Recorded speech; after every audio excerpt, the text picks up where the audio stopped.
વિદ્યાર્થી મિત્રો, ધોરણ 6 ગણિત. આજે આપણે એકમ નંબર 7 અપૂર્ણાંક સંખ્યાઓ ભણવાના છીએ. તો જોઈએ અપૂર્ણાંક એટલે શું. ધોરણ 5માં પણ આપણે આગળ અપૂર્ણાંક વિશે ઘણી એવી માહિતી મેળવી છે. અપૂર્ણાંક એ એવી સંખ્યા છે જે એક સંપૂર્ણ ભાગનું પ્રતિનિધિત્વ કરે છે. આ સંપૂર્ણ એ એકલું અથવા સમૂહમાં પણ હોઈ શકે અને તેના બધા ભાગો એક સરખા હોવા જોઈએ. અપૂર્ણાંક એ એક એવી સંખ્યા છે જે સંપૂર્ણ ભાગનું પ્રતિનિધિત્વ કરે છે. આ સંપૂર્ણ એ એકલું અથવા સમૂહમાં પણ હોઈ શકે છે અને તેના બધા ભાગો એક સરખા હોવા જોઈએ. અપૂર્ણાંકમાં આડી લાઇનની ઉપરની સંખ્યાને અંશ કહે છે અને આડી લાઇનને નીચેની સંખ્યાને છેદ કહે છે.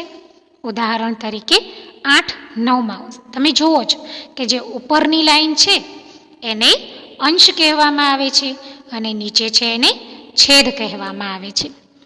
તો આપણે જોયું કે ભાઈ અંશ 8 અને છેદ 9, એને વંચાય કેમ? તો કે 8, 9. તો આજે આપણે અપૂર્ણાંકની વધારે માહિતી મેળવીએ. ફરી એકવાર, અપૂર્ણાંક એક એવી સંખ્યા છે જે એક સંપૂર્ણ ભાગનું પ્રતિનિધિત્વ કરે છે. આ સંપૂર્ણ એ એકલું અથવા સમૂહમાં પણ હોઈ શકે છે અને તેના બધા ભાગો એક સરખા હોવા જોઈએ.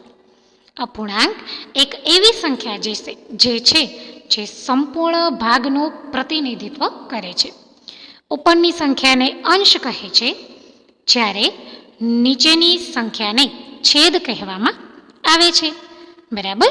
તો હવે આપણે કેટલાક સ્વાધ્યાય પોથીમાં કેટલાક દાખલા જોઈએ. પહેલો દાખલો છે સ્વાધ્યાય 7.1. મિત્રો, અહીંયા કીધું છે કે છાયાંકિત કરેલ ભાગનો અપૂર્ણાંક લખો. તો તમે જુઓ છો કે ભાઈ અહીંયા એક ભાગ આપ્યો છે, એમાં કેટલા ટોટલ ભાગ છે ગણો તો 1, 2, 3, 4. કેટલા છે? 4. ચલો, એમાં કેટલા છાયાંકિત કર્યા છે? તો કે 1, 2. તો એનો મતલબ જે છાયાંકિત કર્યો છે એ ભાગને આપણે ઉપર એટલે કે અંશમાં લખવાનો છે. અને ટોટલ ભાગ કેટલા છે વિદ્યાર્થી મિત્રો? છેદ 4 છે. 4 હતા ને, તો એ છેદમાં લખવાના છે. તો આ રીતે તમારે બનાવવાનું છે. ખાસ ધ્યાન રાખવાનું છે, જે સંપૂર્ણ ભાગ છે આપણે નીચે લખીશું અને જેટલા છાયાંકિત ભાગ કર્યા છે, જેટલા દર્શાવ્યા છે, એને આપણે ઉપર લખીશું. તો આ રીતે તમારે લખવાનું છે કે અપૂર્ણાંક બરાબર 2/4, એને વંચાશે 2/4. ચલો, એ જ રીતે બીજો દાખલો છે. જુઓ કેટલા ટોટલ ભાગ છે, ગણો જોઈએ. 1, 2, 3, 4, 5, 6, 7, 8, 9. ટોટલ કેટલા ભાગ છે? 9 ભાગ છે. ચલો, એમાં કેટલા ભાગને છાયાંકિત કર્યા છે? તો જુઓ, બધા જ ભાગ છાયાંકિત કર્યા છે, માત્ર એક જ ભાગ છાયાંકિત કર્યો નથી. તો 9માંથી 1 નથી કર્યો, એનો મતલબ એવો થાય છે કે ભાઈ 8 ભાગ છાયાંકિત કર્યા છે. તો ટોટલ ભાગ નીચે લખીશું 9 અને કેટલા છાયાંકિત કર્યા છે? 8. તો તમારે લખવાનું છે કે અપૂર્ણાંક બરાબર કેમ વંચાશે એને? 8, 9. તો આ જ રીતે તમારે સ્વાધ્યાય પોથીમાં લખવાનું છે 8, 9. ચલો, હજી બીજી એક આકૃતિને આપણે સમજવાનો પ્રયત્ન કરીએ. વિદ્યાર્થી મિત્રો, જો અહીંયા એક વર્તુળ આપ્યું છે, એમાં 4 ભાગ છે ને? 4 ભાગ, 1, 2, 3, 4. હવે એક ભાગ છાયાંકિત કર્યો છે, તો આપણે લખી દેવાનું કે અપૂર્ણાંક 1/4. જેમ આપણે આગળ શીખ્યા, વંચાશે અપૂર્ણાંક 1/4. હવે ચોથા નંબરની આકૃતિ જોઈએ, જેમાં કેટલા ભાગ આપ્યા છે? તો કે 1, 2, 3, 4, 5, 6 અને 7. ચલો, 7 ભાગ આપ્યા છે, તો આપણે નીચે લખી દઈશું 7. ચલો, કેટલા છાયાંકિત કર્યા છે? 1, 2 અને 3. તો અહીંયા લખીશું 3. તો વંચાશે 3/7. તો આ જ રીતે તમારે સ્વાધ્યાય પોથીમાં પણ લખવાનું છે. બરાબર. હવે આપણે જોઈએ પ્રશ્ન નંબર એટલે કે દાખલા નંબર 2. આપેલ અપૂર્ણાંક મુજબ પેન્સિલ વડે છાંયાંકિત કરો. તમારે પેન્સિલથી છાંયાંકન કરવાનું છે. મેં પેન વાપરી છે, તમે પેન્સિલથી કરજો, બરાબર, કારણ કે મારે દેખાય નહીં માટે મેં પેન વાપરી છે, બરાબર ને મિત્રો. તો જો એક ષષ્ઠમાંશ કીધું છે, એનો મતલબ કેટલા ખાના હશે? 6 ખાના હશે. ગણો તો 1 2 3 4 5 અને 6. ચલો 6 માં કેટલા છાંયાંકિત કરવાના કીધા છે? તો કે એક જ. તો તમારે પણ એક ભાગ છાંયાંકિત કરવાનો છે. મેં અહીંયા કર્યો, તમે કોઈ પણ કરી શકો છો, બરાબર. તો આ જ રીતે કરવાનું છે. ચલો બીજું છે 1/4. તો કેટલા ભાગ હશે? તો કે 4. 1 2 3 અને 4 ભાગ છે. એમાં આપણે એક ભાગ છાંયાંકિત કરવાનો છે. તો ચલો આપણે એક ભાગ છાંયાંકિત કરીએ. તો જો મિત્રો, મેં અહીંયા વચ્ચેનો ભાગ છાંયાંકિત કરી લીધો છે. જે ત્રિકોણ વચ્ચેનું હતું એને મેં છાંયાંકિત કર્યું. તો આ જ રીતે તમારે પણ સ્વાધ્યાય પોથીમાં પૂર્ણ કરવાનું છે. પેજ નંબર 1 જે મેં સ્વાધ્યાય 7.1 છે એનું જે પહેલું પેજ છે એ તમારે પૂર્ણ કરવાનું. હવે જોઈએ પાછળ કેટલાક બીજા દાખલા છે. તો જુઓ મિત્રો, કંચન કપડાની ડાઈ કરે છે. તેણે 20 કપડાને ડાઈ કરી લીધા. કેટલામાં ભાગના કપડાં ડાઈ કરી હશે? તો આપણે શોધવાનું છે. તો ચાલો કેટલાક આપણે દાખલા દ્વારા શોધીએ. તો કે ડાઈ થયેલા કપડાં કેટલા છે? ચલો ડાઈ થયેલા કપડાં 20 છે, બરાબર ને, કે 20 કપડાને એણે ડાઈ કરી લીધી. તો ડાઈ થયેલા કપડાં કેટલા છે? 20. હવે કુલ કપડાં 30. તો ચલો ડાઈ થયેલા કપડાનો અપૂર્ણાંક શોધીએ. તો ટોટલ કપડાં કેટલા હતા? 30. કેટલા કામ કર્યું? 20નું. ચલો હવે છેદ ઉડે છે? તો કે હા, 0 ઉડી જાય. તો કેટલા રહ્યા? 2/3. તો આ જ એનો જવાબ છે. તો આ રીતે તમારે પણ જવાબ લખવાનો છે, બરાબર. ચલો આગળ સમજીએ કેટલાક બીજા દાખલા છે. હવે જુઓ મિત્રો, દાખલા નંબર 4. 2 થી 12 સુધીની પ્રાકૃતિક સંખ્યાઓ લખો. તેમાંના કેટલાકમાં ભાગની અવિભાજ્ય સંખ્યાઓ છે. તો ચલો 2 થી 12 પ્રાકૃતિક સંખ્યા કીધી એટલે કે 2 થી 12 સુધી આપણે શું કર્યું? તો કે પ્રાકૃતિક સંખ્યા લખી દીધી. 2 3 4 5 6 7 8 9 10 11 અને 12. તો 2 થી 12 સુધીની પ્રાકૃતિક સંખ્યા આપણે લખી.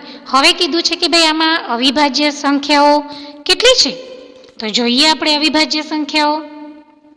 તો જુઓ, અહીં 2 3 5 7 અને 11 અવિભાજ્ય સંખ્યાઓ અને કુલ 11 સંખ્યા છે. અવિભાજ્ય સંખ્યાનો અપૂર્ણાંક ટોટલ સંખ્યા કેટલી છે? તો કે આ બધી જ સંખ્યા 11 છે. કેટલી છે? 11. એમાં અવિભાજ્ય સંખ્યા કેટલી?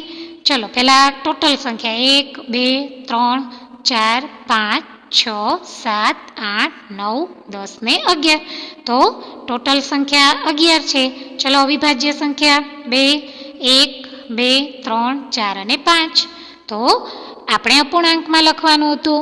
તો લખવાનું છે કે ભાઈ અવિભાજ્ય સંખ્યાનો અપૂર્ણાંક 5/11 છે, બરાબર. હવે આગળ જોઈએ બીજો દાખલો છે કે 102 થી 113 સુધીની પ્રાકૃતિક સંખ્યાઓ લખો. તેમાંના કેટલામાં ભાગની અવિભાજ્ય સંખ્યાઓ છે? તો 102 થી 113 સુધીની પ્રાકૃતિક સંખ્યા 102 103 104 105 106 107 108 109 110 111 અને 113. ચલો ટોટલ સંખ્યા કેટલી હતી? 12.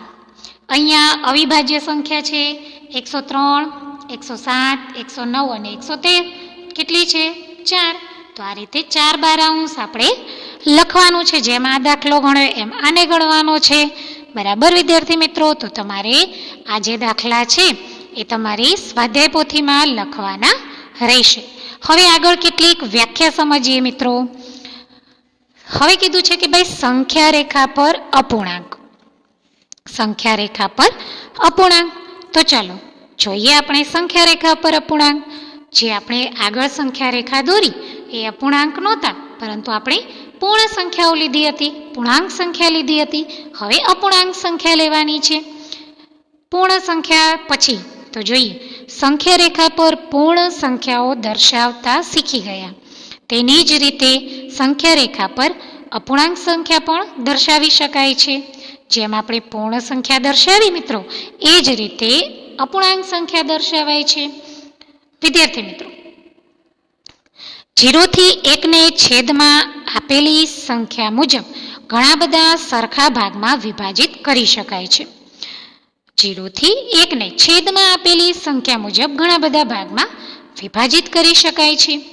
જે અપૂર્ણાંકમાં છેદ કરતા અંશ, એટલે કે હવે શુદ્ધ અપૂર્ણાંક વિશે આપણે સમજીએ કે જે અપૂર્ણાંકમાં છેદ કરતા અંશ નાનો હોય તેવા અપૂર્ણાંકને શુદ્ધ અપૂર્ણાંક કહે છે.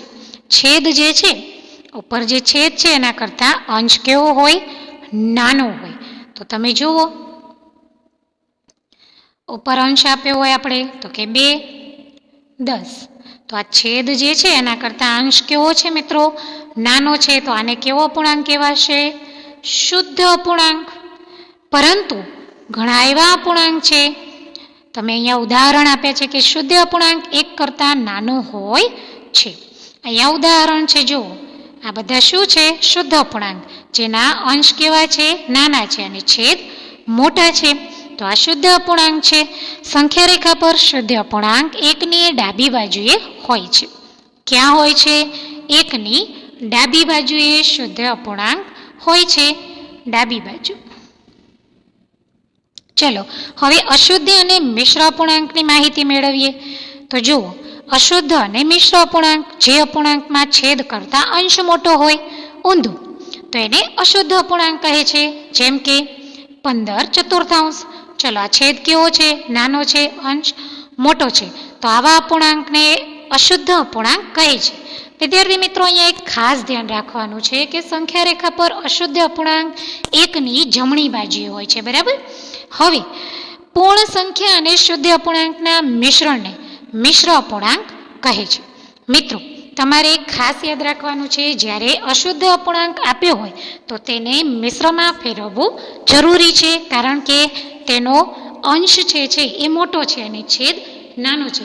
કોઈ પણ દાખલાનો જવાબ જ્યારે અશુદ્ધ આવે, એટલે કે એનો અંશ મોટો હોય અને છેદ નાનો હોય, તો તમારે એ દાખલાને જવાબ મિશ્રમાં લાવવો ખૂબ જ જરૂરી છે. એ હું તમને દાખલા ગણતા સમજાવીશ.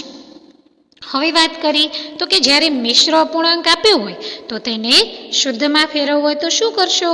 તો જો અશુદ્ધ અપૂર્ણાંક આપ્યો હોય તો એને મિશ્રમાં કેમ ફેરવવાનો? તો તમને અહીંયા કેટલાક ઉદાહરણ આપ્યા છે. એ રીતે તમારે મિશ્રમાં એટલે કે ફેરવવાનો રહેશે. હું તમને એક દાખલો સમજાવું છું કે ભાઈ 8, 6, બરાબર? 6/8. ચલો તમે જુઓ છો કે ભાઈ 8 મોટા છે કે નાના છે? મોટા છે, નાના છે. તો આ રીતે આપણે કરીએ કે 6 એકા 6, 6 દુ 8, 6 દુ 12 થઈ જાય છે. તો 6 એકા 6.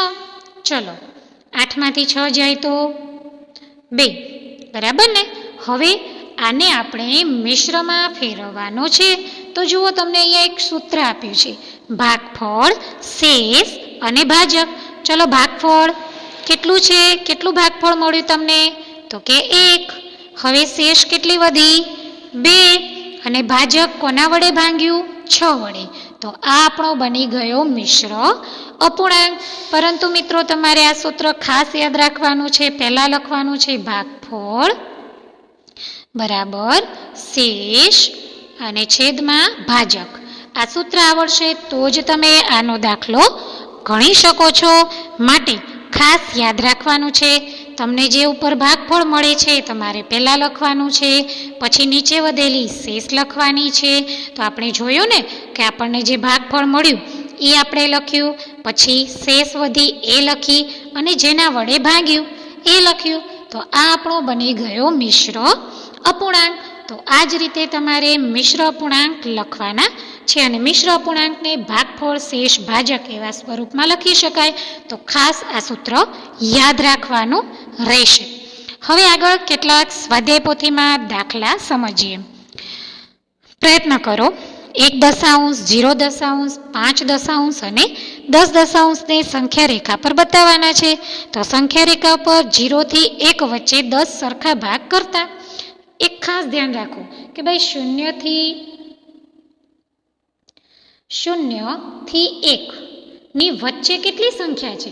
તો કે 1 દશાંશ, 2 દશાંશ, જો અહીંયા લખ્યું છે મેં 9 દશાંશ, પછી કેટલા બનશે?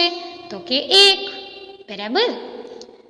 તો 0 થી એ જ રીતે કોઈ પણ સંખ્યા તમે લો તો એ રીતે સંખ્યા બને જ છે કે ભાઈ 1 થી 2 ની વચ્ચે કેટલા છે? તો કે 1 દશાંશ, 2 દશાંશ, 3 દશાંશ અને પછી થશે 2. તો એ જ રીતે દરેકની વચ્ચે આ 10 ભાગ પૂરા થઈને એક ભાગ બને છે.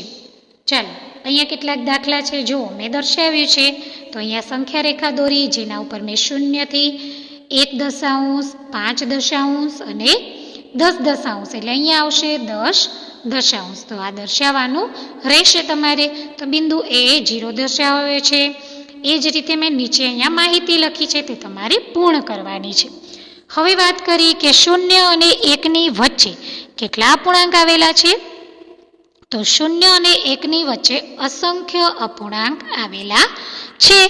મિત્રો ખાસ ધ્યાન રાખવાનું છે, 0 અને 1 ની વચ્ચે અસંખ્ય અપૂર્ણાંકો આવેલા છે, જે ઘણા બધા છે. મેં તમને કીધું કે 1 દશાંશથી લઈને છેક 99 દશાંશ સુધીના અપૂર્ણાંક છે, એટલે કે ઘણા બધા અસંખ્ય અપૂર્ણાંક આવેલા છે. આગળ જોઈએ શુદ્ધ અપૂર્ણાંક. આપો જેનો અંશ 5 હોય અને છેદ 7 હોય તો તમારે એ શોધવાનું છે, લખવાનું છે. શુદ્ધ અપૂર્ણાંક કીધો છે તો જો અંશ 5 છેદ 7, તો મેં લખ્યું ને અપૂર્ણાંક 5 સત્તાંશ. એ જ રીતે અહીંયા 5 નવમાંશ. તો તમારે પણ એ જ રીતે લખવાનું છે કે ભાઈ છેદ અને અંશ. તમને અહીંયા છેદ 9 કીધો છે તો 9 છેદમાં લખીશું. પછી અંશ 5 કીધો છે તો એ જ રીતે પૂર્ણ કરવાનું રહેશે. સ્વાધ્યાય 7.2 જો સંખ્યા રેખા દોરો અને તેના પર બિંદુ દર્શાવો.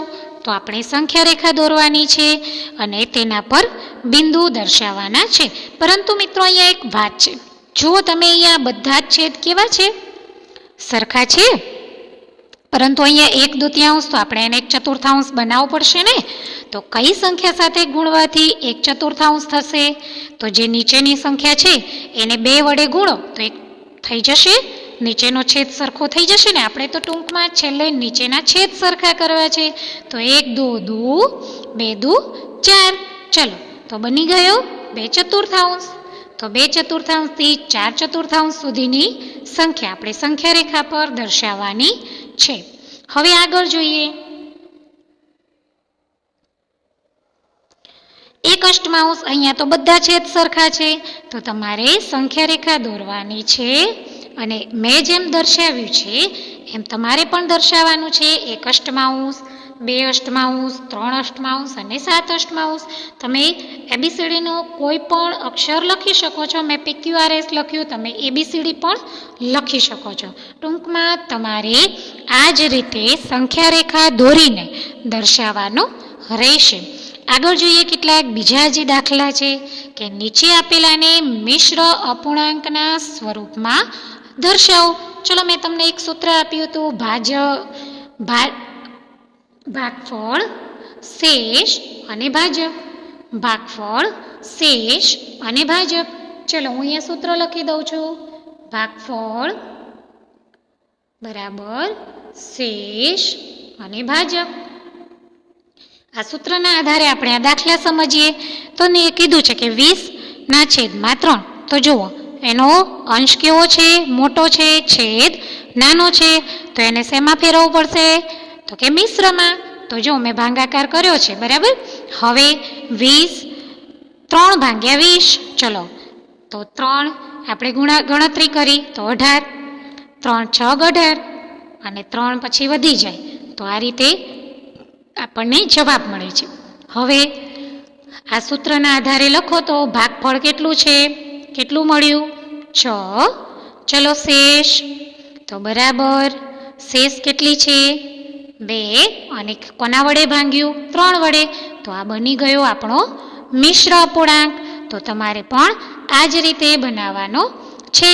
ચલો બાજુનો મેં બનાવ્યો છે, પણ તમે જાતે ગણીને કરજો, બરાબર. હવે છે નીચે આપેલાને અશુદ્ધ અપૂર્ણાંકના સ્વરૂપમાં દર્શાવો. તો આપણે એને અશુદ્ધ અપૂર્ણાંકમાં દર્શાવવાનો છે. તો તમને જે ગણતરી આપી છે એના આધારે હું તમને સમજાવું. ચલો કઈ રીતે આપણે અશુદ્ધ અપૂર્ણાંકમાં ફેરવીશું. તો તમને આ મિશ્ર અપૂર્ણાંક આપ્યો કે ભાઈ 7.3 ચતુર્થાંશ, એને બોલાય 7.3 ચતુર્થાંશ. ચલો હવે શું કરશો, તો કે આ બે જે સંખ્યા છે ને 7 અને 4 એનો ગુણાકાર કરવાનો અને જે જવાબ આવે એને +3 કરવાના. જો મેં આ કર્યું છે કે ભાઈ 7 × 4 +3 અને છેદમાં 4 ના 4. જુઓ 7 × 4 +3 છેદમાં 4, 7 ચોક 28 વત્તા 3 છેદમાં 4. ચલો 28 ને 3 31 ચતુર્થાંશ. તો આ બની ગયો આપણો અશુદ્ધ અપૂર્ણાંક. જે મિશ્રમાં હોય ને અશુદ્ધમાં આ રીતે ફેરવાય. સીધી રીતે પણ તમે કરી શકો છો, સીધી ગણતરી પણ થઈ શકે છે. આ રીતે ગણતરી અહીંયા કીધી છે, બાકી સીધી ગણતરી મેં તમને સમજાવી કે ભાઈ તમને કોઈ અપૂર્ણાંક આપ્યો હોય કે ભાઈ 7.3 ચતુર્થાંશ, તો 7 ચોક 28 +3 કેટલા થશે, તો કે 31 ચતુર્થાંશ, બરાબર. તો આ જ રીતે તમે ગણતરી કરી શકો છો. બાજુનો દાખલો છે તમે થોડો જાતે પ્રયત્ન કરો, મેં ગણી દીધો છે, જોઈને પણ શીખી શકો છો, બરાબર. ચલો જય સ્વામિનારાયણ.